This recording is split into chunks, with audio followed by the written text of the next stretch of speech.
All right, let's go over this tool. So right away you see there's two different charts.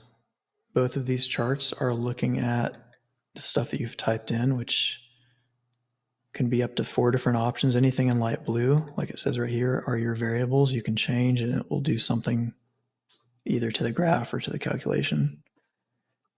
These here I wouldn't recommend messing with, but you can if you want to. So let's see. We're comparing 3 different options right now, and these are pretty much today's prices as of this date. They all have very different strikes, so that they all kind of show very different on these graphs.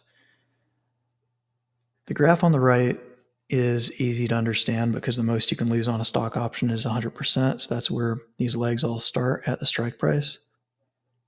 You're not looking at time premium at all anywhere in here.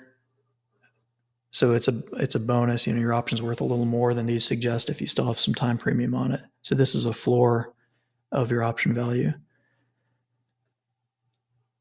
Here's essentially different strike prices. So you can see that this green option, which is this one here with the 700 strike, green right there, you can see that it 10x's in value around this, which might be like 1800 or something. 1700. So around 1700, a little over that, is where it 10x's in value. So that you can use to say, hey, is it worth it? If you had a price target of 1700, and if you thought there's a good chance of it hitting that, then a 10x would be really awesome, and you'd probably want that option.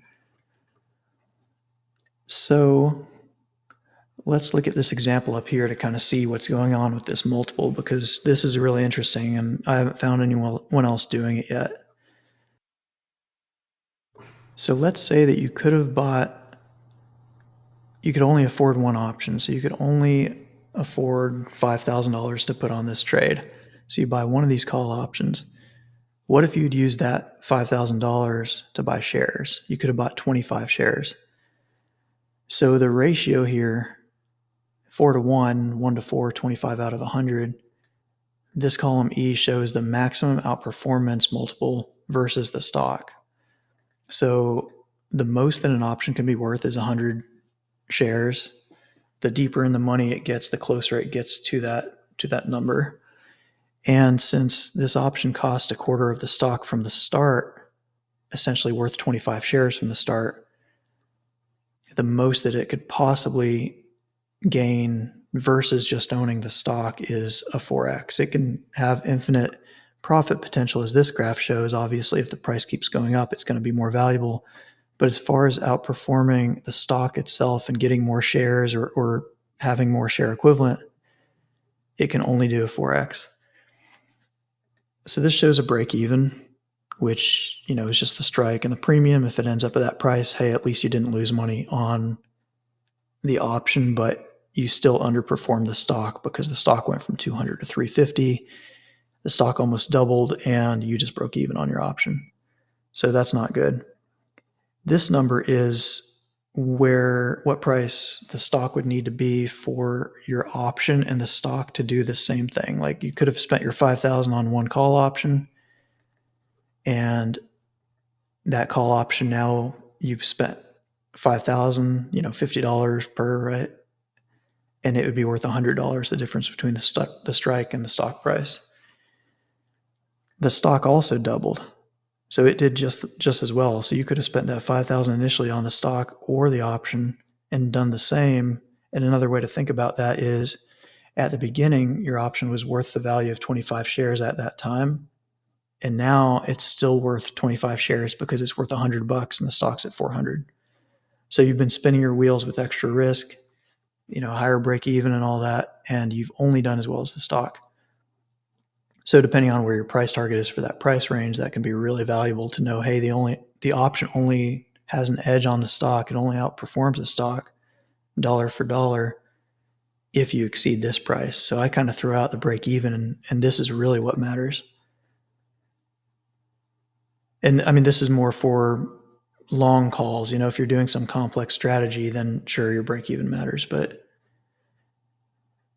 Here then is a multiple of this. So this is essentially a 1x where you match the stock gain. If it doubles, you double, and you don't own any more shares, essentially, any more share worth of value. If you want to double the performance of the stock, in this example, you would need a stock price of 600. So if you spent $50 on it, on the option, a strike price of 300, that $50 now is worth 300, the difference between these two. Whereas the stock has tripled, your option is sixfold. It's gone from 50 to 300. So 6 divided by 3 is 2, so you can buy twice as many shares as you could have the day you bought that option, which is really, really cool. And again, it started off being worth 25 shares. It's worth a quarter the value of the strike price. That's regardless, or sorry, not strike price, of the stock price. That's regardless of strike price.